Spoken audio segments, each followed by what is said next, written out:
This episode of Principal Center Radio is brought to you by the Evidence-Driven Teacher Evaluation Certification Program. Get high-impact tools and strategies for conducting evidence-driven formal observations and evaluations in a fraction of the usual time. Learn more at principalcenter.com/evaluation. Welcome to Principal Center Radio, helping you build capacity for instructional leadership. Here's your host, Director of the Principal Center, Dr. Justin Bader. Welcome, everyone, to Principal Center Radio. I'm your host, Justin Bader, and I'm honored to welcome back to the program Dr. Barbara Blackburn. Barbara Blackburn, PhD, has dedicated her life to raising the level of rigor and motivation for professional educators and students alike. The author of more than 30 books and selected multiple times as one of the top 30 global gurus in education, Dr. Blackburn has taught at all levels and holds a doctorate in curriculum and teaching from the University of North Carolina at Greensboro.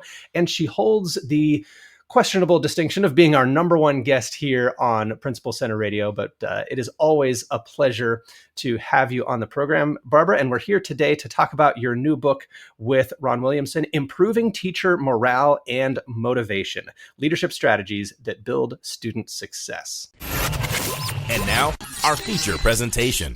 Oh, it is so great to be here. And I do not think that is a dubious distinction. I'm quite honored to know that. So that is great. And I will tell you that this book is number 34. So I know I love to write, and I love, particularly with leaders, I love writing with Ron Williamson because he's such an expert in the area. Well, I'm excited about this book because it brings such an important set of ideas to the forefront for people in an accessible way, especially when it comes to thinking about the psychology that goes into adult motivation. So this book is all about teacher morale and motivation. Often we think about student morale and motivation. What prompted you and Ron to write this book about teacher morale and motivation?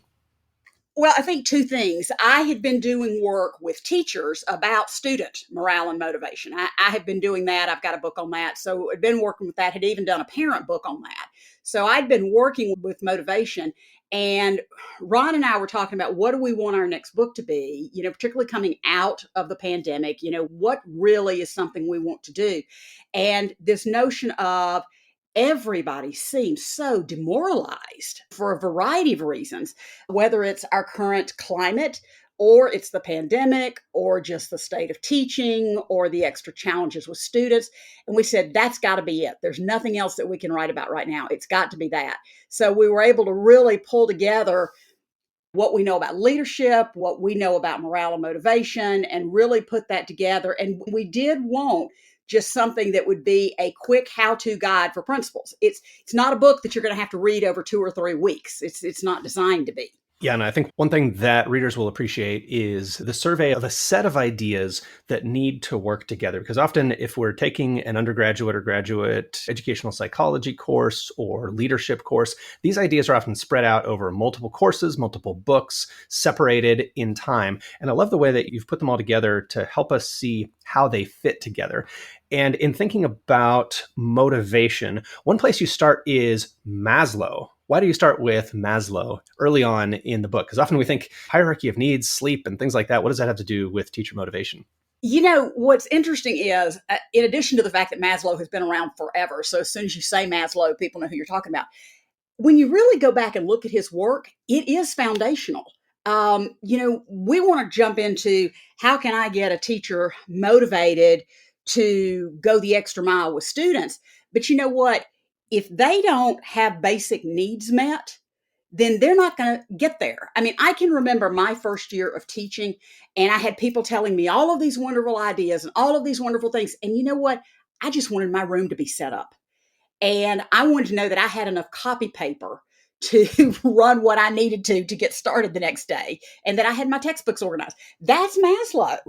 That's what he talks about, is there's basic things, survival needs being the base, that if you don't get to those first, then nothing else matters. So for example, if your teachers don't feel like they have a safe environment to come into, you're not going to make much difference on anything else, because they need to feel safe walking into your building.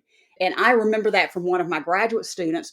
She actually, at the end of a school day, found a notebook, and students had passed the notebook around writing death threats about her. Just unbelievable. I couldn't believe she still came to my graduate class that night. And, so really gave me some time with her. And we called her principal because she had not told the principal yet. And I said, you can't go to school tomorrow with her not knowing that. So the principal made sure that somebody was there at the same time that my student was going to be there, walked her into the building, went into her classroom first and checked and made sure it was safe, did all these kinds of things. And you might be going, well, those are just really basic. You know what? They made it safe for my student to teach the next day. And that's what I'm saying. You can't get to the higher levels until you do the lower levels. And that's Maslow. So that's why we start with it. Yeah. And I think it lacks appeal on the innovative side. Like it's not exciting to take care of the basics. It's not exciting to make sure you have a clean building that doesn't have rats or mold, and that you have copy paper, and that the air conditioning works and things like that. The boring stuff isn't going to win you any innovation awards, but it makes a huge difference for how people feel about their work. And I feel like we're in this interesting position as a profession where, we're used to asking people to do hard things, right? We're used to asking people to overcome challenging circumstances, but that doesn't eliminate the reality of that hierarchy of basic needs. Huh? Yeah, it's hard to explain how important some of those basic things are. The very first principal I ever worked for, I was finishing out the school year. I had graduated in December, and I took the job really because of him. I was so impressed with him. But one of the things that I liked about him is a really old school building. I mean, it was not anywhere you'd walk in and go, wow, I want to teach here. It was a very old building. But he had sectioned off the walls. And students each got a section of the wall and they painted the wall. So you had all of these great kid art, you had a kid art gallery around it. And I remember, because I only finished the school year out and then went somewhere else. And he left a couple of years later. And the first thing the maintenance department did in that school when he left was paint it beige. And I just remember thinking, they didn't get it. They didn't get that what that was about was saying to everybody, no matter what, no matter how old this building is, we're about kids. And it is little things like that that can make a difference. And they do make a difference. I mean, you smiled every time you went in the building when you looked at the kids' artwork. People want to feel good about where they are. Yeah.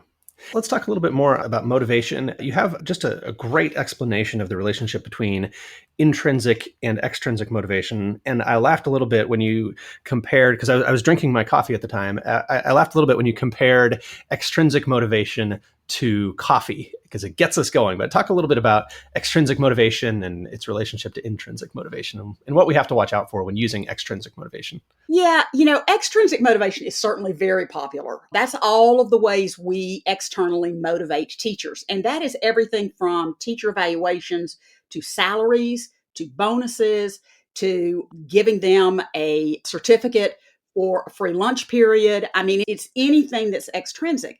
And we use them because people like them and they seem to work.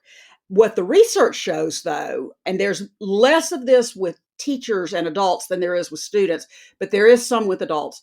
What the research shows is that extrinsic can work, but it typically only works short term. So it's like your coffee.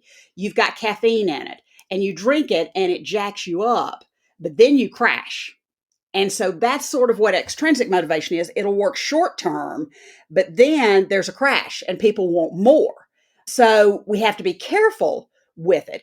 Another piece of research that's out there is that extrinsic with adults and students works better with rote tasks.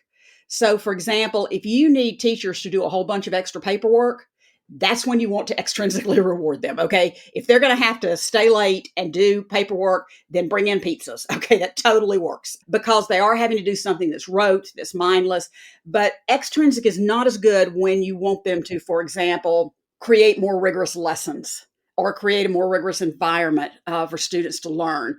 Those are tougher to do because, first of all, you can't define them quite as well all the time, even though I work hard to do that. But that's just not something that works as well. And so you can do extrinsic, but two things will happen. One, people want more and more. So if I give you pizza this time, you want pizza and dessert next time. And then the next time you're going to want even more than that. The other thing is you're going to start wanting it for everything. So I do rewards because I need you to do some paperwork. Well, great. The next time I ask you just to do real small paperwork, you still want a reward because you got a reward last time. So you have to be careful. Now, having said that, I am not totally against extrinsic rewards. There are people who are. AlphaCon, if you're an AlphaCon fan, you don't want extrinsic at all. But I believe they can be helpful. I just think you have to be really careful about when and how you use them. So you do need to carefully determine when you're going to use them, and they need to be random. So, for example, one of the principals I worked for, he got these really large paper clips with the name of our school on them and the logo, and they were the perfect size for clipping together 30 sheets of paper. Okay, so it's perfect for clipping together a set of paper. And he would keep them in his pocket, and he would just randomly give them out. You never knew when it was going to happen. It's just whatever. And it was great. And that worked really well, but he didn't do it. You didn't feel like you were jumping through a hoop to get it. It wasn't do this and then you'll get the paperclip, and do this and then you'll get the paperclip. It wasn't that.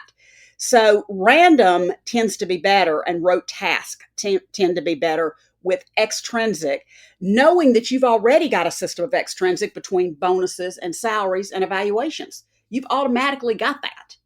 Yeah, and I feel like sometimes our critiques of extrinsic motivation go a little too far. Like it would be incorrect to say that salary doesn't matter, right? And salary is one of those more extrinsic things. It's not probably why anybody went into teaching, but it would be a huge mistake to say, well, salary doesn't matter. We'll just pay people whatever we can and not worry about it. They're going to worry about it, right? That's a real working condition that determines whether somebody takes a different job, leaves the field entirely, or sticks with us. And we can't just toss that out. Yeah, and I would tell you, I'm going to stop you because I would say that goes back to Maslow, because that's safety. My salary provides safety and security for me and my family. So it is extrinsic, but that one ties really, really strongly to Maslow. It's why I am not a throw out all extrinsic motivation. I don't ever want anybody to hear me say that, because I'm not. Salary is very important. And generally, unless you are in a unique situation, you are underpaid. Okay. And that's teachers and that's leaders. So generally, I feel like you're underpaid. And I do feel like that becomes a basic. Bonuses, I think sometimes are the best we can do to try to bump something up. We may not be able to bump up a salary, but maybe we can somehow find money for a bonus. Okay. I'm for that. I really am. Because again, I think that goes to the basics. That may put gas in somebody's car for an extra 3 tanks, whatever you need to make it work. So I really believe that taking a hard line against it does a disservice to who we are as a community. I appreciate your comments, Barbara, about the random nature. Like if I get donuts on the way to work and put them in the staff lounge and say, hey, everybody, hope you're having a great week. There are donuts in the staff lounge. That's a different feel from saying, okay, good doggy, you turned your grades in on time. Here's a donut. Like just the feel of it matters so much. And people like being in a situation where they do get those kind of occasional nice things. I've never heard anybody say, I don't like there to be food at work. I don't like when people surprise us with nice things. But people do feel very insulted when they don't have the basics. And then it feels like there's some sort of bribe to overlook that, right? When the Maslow's pyramid is intact, there's a whole different feel to all that nice stuff that serves as kind of a little bonus or a little extra. Yeah, and we don't think about that in professions other than teaching, other than education. A lot of those things are already in place. I remember when I first left teaching to be a consultant, and at my church, there were a bunch of us out to lunch, and they were complaining about teachers, which was not a good thing to do in front of me. They later regretted bringing up that topic in front of me.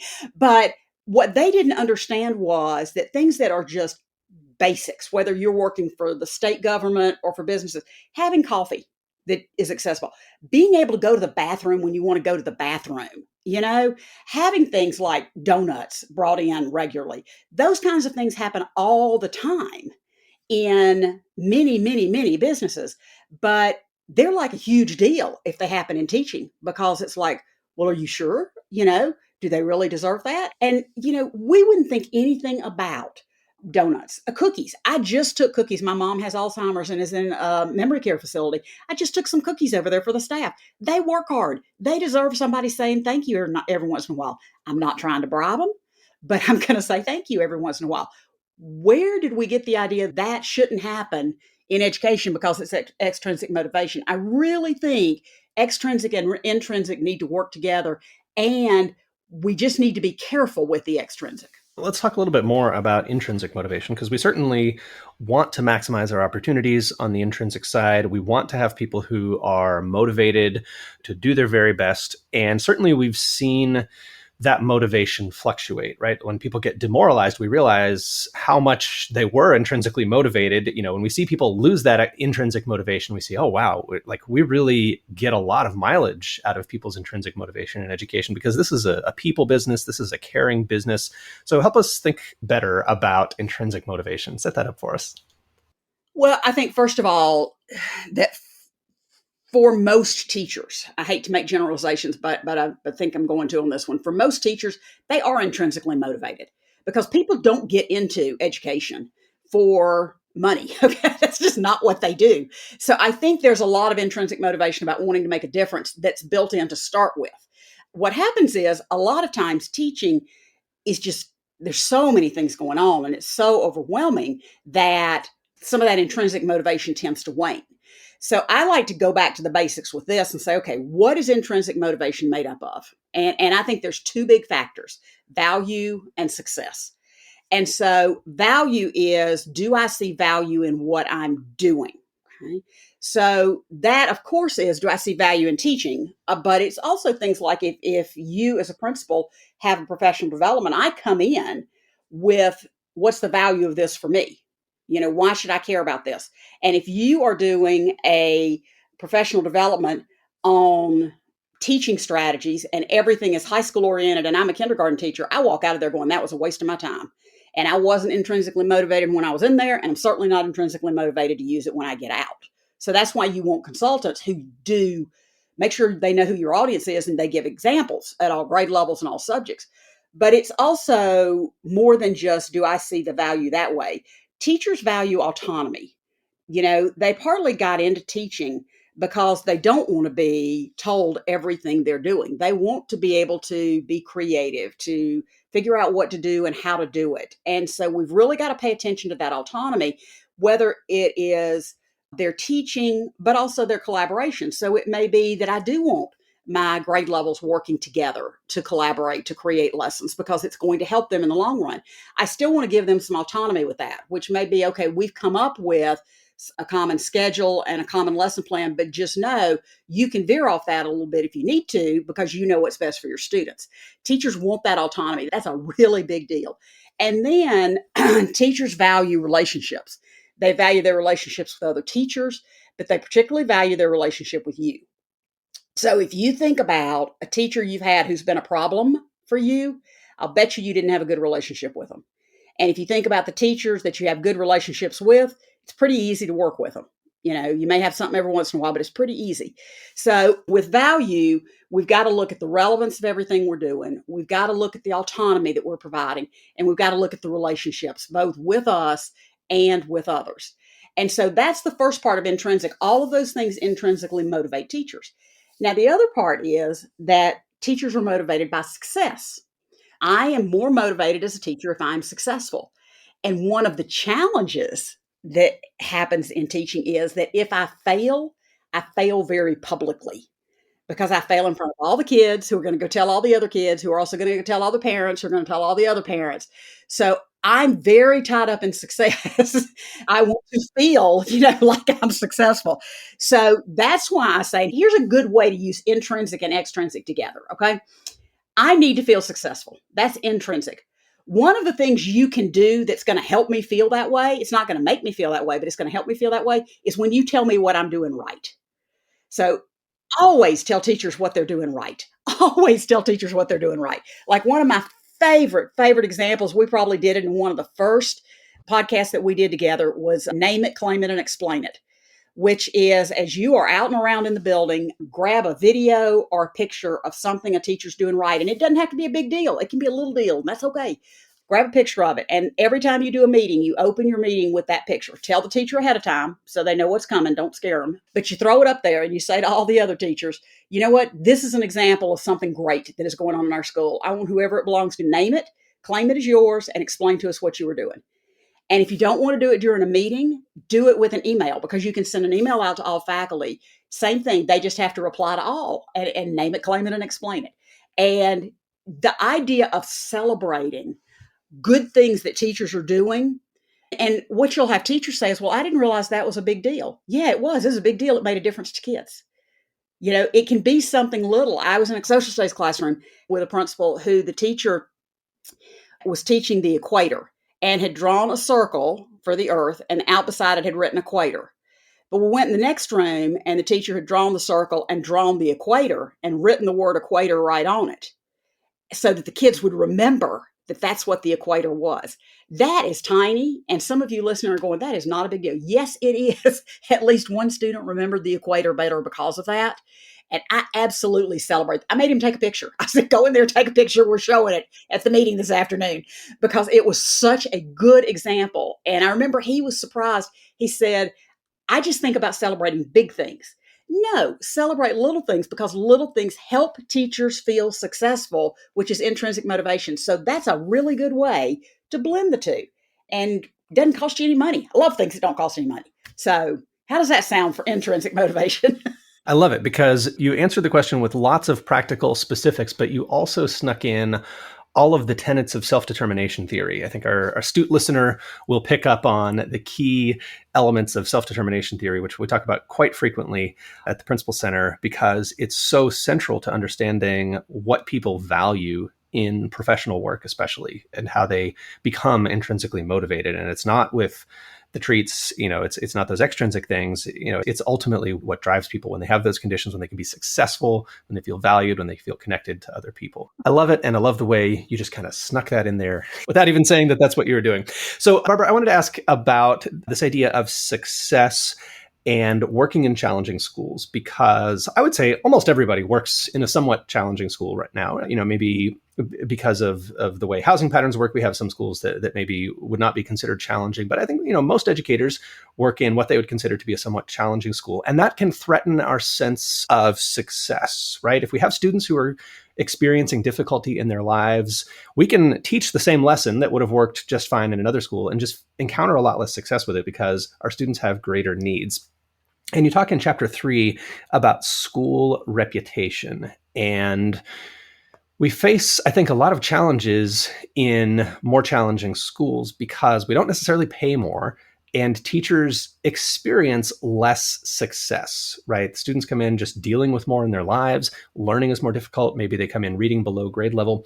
Help us think about how we can have a thriving school culture and motivated teachers when it is more difficult than perhaps in the school across town. It's interesting because I spent 6 or 7 years of my teaching.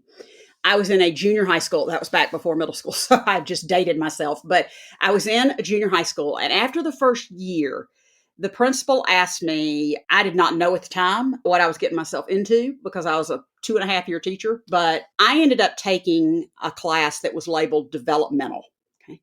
So I taught an attract system. So they had advanced, they had regular, they had developmental, they had special ed. What we know now is half the kids I had would have been labeled special ed. Okay. We just didn't know enough then. So I had developmental. So they're not smart enough to be in the regular class, but they're not bad enough to be in the special ed class. And that's what I have. So I actually taught in a class that it had the reputation you're talking about because everybody's like, oh, I'm really sorry you've got that class. I actually thought that I had been rewarded as a first-year teacher. I'd done such a good job. I'd gotten rewarded by being assigned this. I didn't know that it was considered punishment and that nobody else took it. But I had a reputation. The parents all knew, oh, yeah, you're having to teach those kids. I'd be in the grocery store and somebody'd say something. The kids all knew it. They were all like, yeah, we know we're in the dumb class. And I was like, we do not use that word in my classroom. And I will tell you that what I did, I was just flat out determined to ignore all of that. I made my classroom the brightest, prettiest classroom on the hall. Anytime I needed something extra, I went up and asked the principal for it. And if he'd go, well, I don't know if I've got that funding, I'd go, now you asked me to do this. And you told me if there was anything I needed. Like I remember wanting to use a newspaper in class. Well, where I lived, everybody used the Charlotte Observer. Well, what I wanted to do was use USA Today, which was brand new at the time, cost $0.25, and was all in color. It was like the only newspaper that had color. And the thing was, that helped turn my reputation around with the kids because they're like, oh my gosh, you're getting us something nicer than everybody else. And We can read about who won the NBA game last night. I mean, it was like, we're not going to be the dumb class. We're not going to be the bad class. We're going to be the cool class. And I just was going to do everything I could to make that happen. And I would not allow them to use words that were negative. I was very intentional about paying attention to positive things. And I think that's where I'm going to pull out and say, okay, if I'm in a school, okay, one, I want to do the most I can do just to say, you know what, I'm going to prove y'all wrong. You may tell me I have this reputation, but I'm going to prove you wrong. You got to have a little bit of that kind of attitude. I think you do. But I'm also going to do things like, I'm going to every single day as a teacher, I'm going to write down 3 things that were good that happened with my kids. And if I can't come up with 3, I'm going to write down 2. And the third one's going to be, I made it through the day. If I'm a principal, every single meeting we do, we're going to take the first 2 minutes. Everybody's going to turn to a partner and tell them one good thing that happened that day in class. And then we're going to share out 3 examples. I am going to push the positive like crazy. If I've got mailboxes, then I'm going to post stories of good things that I'm seeing. I'm going to post those pictures that I'm using in the Name It, Claim It, and Explain It. I'm going to just surround my teachers with positive. And there's still going to be the negative, and there's still going to be a lot of challenges, but I'm going to at least try to make it not like quicksand, where I can at least keep you level instead of having you pull down. And those are the things I did in my classroom. And I absolutely would do those things as a principal in a school today. And I'm also going to, this is like a whole different book. We do this in advocacy from A to Z. I'm going to promote out in the community. I'm going to get good things happening out in the community newsletters. I'm going to get them on Nextdoor. I'm going to get them on Facebook. I'm going to, whatever you do when you don't tweet anymore, when you X, I'm going to do whatever you got to do. I'm going to get good news out all over the place. And I'm going to communicate with the people who do newsletters. Like our town has a newsletter. Boy, if we were doing something great, I'd see if they'd put it in their newsletter. I just had that happen this morning, actually, with my church. I'm in charge of a new virtual group at church. And we did an activity and came up with something. And I called the lady at church, the secretary, to say, look, can you look at this for me? Can you maybe add to it and maybe put it in the newsletter next month? And she said, you know what? I'm working on the weekly newsletter right now, and I'm working on the monthly newsletter tomorrow. You get it to me in the next 30 minutes, and I'll have it in both of them. Oh my gosh, So you build those connections as a leader. And so you make sure you go to the school board meeting every time and say something positive about your kids, because otherwise they're just going to think you're the bad school. So you go promote the heck out of what you're doing. And don't tell me you can't find something good, because you can find something good. You can find something good. You may have to look for it, and your teachers may have to start looking for it, but you can find something good. And now, see, you've got me on a soapbox. Absolutely. Well, I love it, because I feel like we really have to make it an honor to work in the tougher schools, right? It can't just be, oh, you drew the short straw, you got the short end of the stick. Like, we have to deliberately point out how it is an honor and make the working conditions in the tougher schools doable for teachers. Because I think that's where the rubber has to meet the road. We can't just say nice things. We also have to make the working conditions viable, and not just say, well, not only are we going to celebrate your work in this school, working with our students, helping them be successful, but you're also going to have to do the impossible, right? We're also going to give you not enough copy paper, and there are rats in the building. And, like, we have to have the talk, we have to have the PR, but we also have to have, as you said earlier in the book, the foundation, the basics in place, so that it is a doable job, people can feel successful. And even if our students continue to have, more difficult lives than the students in the school on the other side of the tracks, that we have lots to celebrate, and we can take pride in that work. I would tell you, the leader, whether it's an assistant principal or principal, is key for that, because your enthusiasm is catching. It absolutely is. I have a quote up on my website. I have it in several of my books. A principal from an alternative school gave it to me, and he says this to his teachers every single morning when they walk in the door. And I have never forgotten this. I think you ought to post this all over the place. He says, on your worst day, you are someone's best hope. And, if you work in one of those particularly challenging schools, you got to remember that, because if you're in a particularly challenging school, on your worst day, you are not someone's best hope. On your worst day, you are someone's only hope. And if that doesn't keep you going, I don't know what does. So one way I want to point out that people might benefit from using your book is to think about teacher absenteeism. And this has been an issue that has really occupied my mind for the last year or two, when we've seen just an unprecedented level, not only of student absenteeism, but teacher absenteeism, where people just feel like they can't get out of bed and come to work in the morning. And often one of our challenges in the tougher schools is we don't have the ability to hire just whoever we would like, right? We often have fewer candidates. We have people who are maybe teaching outside of their area. They feel less successful because, you might be teaching a science class with a history degree, and just kind of like everything is harder. And when it comes to the reasons that people call in sick more, and I'm not talking about like if you're actually sick, obviously that's legitimate. That's not something that your principal can fix. But I feel like there's a motivational angle and a success angle and a support angle and kind of a Maslow's angle to teacher absenteeism that we've got to take seriously. Any thoughts on that? I agree with you. I do think that we need to recognize the validity that people are sick, and we need to recognize the validity that we have many people who are struggling with mental illness, and that is just as valid. Just that's hard to think about sometimes, because you go, well, they just don't seem to want to do something. Well, depending on how that is, that's like throwing up for somebody who's got a virus, if they're clinically depressed. So we've got to separate that out. We're not talking about that area at all.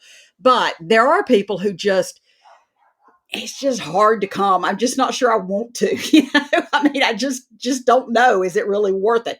And with those, I think one, you got to go back to Maslow as the foundation. Do you have the foundation in place for them? And that may even be as simple as, if somebody does need 5 minutes to go to the bathroom, do you have a way for them to get somebody to come and cover a class so they can go do that? I mean, that sounds so simple, but that's a big deal for a lot of teachers. So where do I have that safety and security? That if you come and you're not 100%, that's still going to be okay. We're going to be here for you. It can be something as simple as, if you do feel like you need some help with lessons. I was in a middle school, and they had someone who had been hired from out of the education system. He had retired as a manager of a plant, and he had come into teaching, and he would not do any small group activities at all. And if he was supposed to do a small group activity, he wouldn't come to school that day. And so the day I was there, I was just talking to people and I finally sort of dug around a little bit with him, and he didn't know how to do it. He'd never put people in small groups who weren't adults. And he tried it one time with his kids, and seventh graders aren't adults. And boy, they didn't behave themselves. And he said, I don't know what to do. And he said, I don't come on days we have small groups planned for that reason. Well, that's easy. I went to the principal and took care of that. I said, what are we going to do? And we lined up a parent volunteer, an instructional coordinator, and an assistant principal who agreed to go in. He could pick the day he was going to do groups. They would come in, and each of them would have a group and facilitated. And throughout the day, they lowered the number of extra people that were in there. And by the end of the day, he was doing it by himself. And after that, he was fine. And what that example shows is two things. One, the support you provide for them to be successful is critical. Okay. But the other thing is this: you have to figure out what's the reason. It's not enough just to say, okay, they're missing. We had to dig around and find out it's that he's not coming when he doesn't want to do small groups. And once we found that out, it's easier to solve it. And there certainly are bigger issues that go on. It may just be, I just don't feel like I can handle discipline. I feel like I've got this one student, that is causing me problems. Figure out what the reason is, and then try to figure out the solution. I will tell you, if not the best thing, could be the best thing that my principal that I worked for 7 years ever did. And he laughed when I told him that was what I thought the best thing was. He only did this with about 10 students in the entire school. And for all of you out there that are going to now want to call me or email me and say, Barbara, how did he make this work? I do not know. Okay. He was a wizard. I do not know how he made it work. I just know he did. I had one of the 10 students. He chose chronically misbehaving students that were driving us crazy. Kid I couldn't do anything with him. It didn't matter what I did. For those students, he made the parent come and stay in school with them all day. So this kid's mom had to come and sit in class. And if I called on students, she got called on too. She had to go sit and lunch with him. If he went to the bathroom, she had to go and stand outside the door. Let me tell you, that's the last time I ever had a problem with that kid. Now, I know your question is, how did he make the parent come? I do not know. Okay. I just know it worked. I just know it worked because this was the worst kid I've ever taught. And all of a sudden, the issue of his mom having to miss work and be there and him being embarrassed, boy, that just took care of all the issues. He was just showing out to show out. And he liked that, but he sure didn't like his mom having to be there. So that took care of that. And so I really think that we have to find out what's causing the problems and then figure out how to help. And Maslow's going to be a part of it. Extrinsic motivation is going to be a part of it. Intrinsic motivation is going to be a part of it. Coaching with other teachers is going to be a part of it. But you got to figure out what's going on first, because if you don't know what's going on, it doesn't matter. Yeah. And that's tricky. I appreciate your nuance there, because certainly if somebody has an anxiety attack and needs to call in sick at the last minute, we don't want to get too far into that. That's somebody's personal business, totally valid reason to be absent, and not something that we can necessarily solve. But we do have to do the rest of that kind of detective work around, what's going on at school, what conditions can we put in place that will help people feel successful. And I think especially in our higher needs schools, there's this feeling that you have to be giving 110% all day, every day, or it's just going to crash and burn. And I think that's where a lot of this absenteeism comes from, is just that the job is so hard. People feel like, okay, I can give 98% today, but I know that's not going to be enough, so forget it.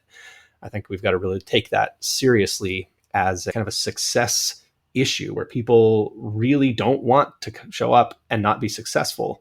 And in a lot of cases, they would rather stay home. And that has big consequences when we have huge numbers of absences. So thanks for your thoughts on that. I really appreciate that.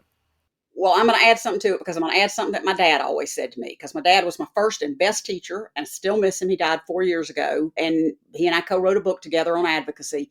But one of the things that he always said to me when I was having a rough day, whether it was going to teach or going to teach college or going to work as a consultant or writing my book, he'd go, "You know what, Barbara, you're telling me you're having a bad day. On your bad day is like, you're thinking that you just can't do it at all, but your 60% is better than most people showing up and getting it done. So come on, you can do your 60%. And I can hear that in my head over and over and over again. And anytime now that I start struggling, I can't be as good as I want. You know what? It's better than most people's, and if you think about it for your teachers, their 60% is better than somebody who doesn't show up. And, absolutely, we'll take that. And so, be a little nicer than that when you say it to them. Okay, don't say it quite that way. Say it the way my dad said. But it's very true. But teachers are perfectionists. Remember, I said teachers always want to be successful, and they fail in front of other people. This is part of that. So the book is Improving Teacher Morale and Motivation, Leadership Strategies that Build Student Success. And as you said earlier, Barbara, this is a book that I think people could probably pretty easily read in one day, maybe take it home on a weekend, and you could flip through it in a few minutes and just get a sense of where you might need to focus in the coming week.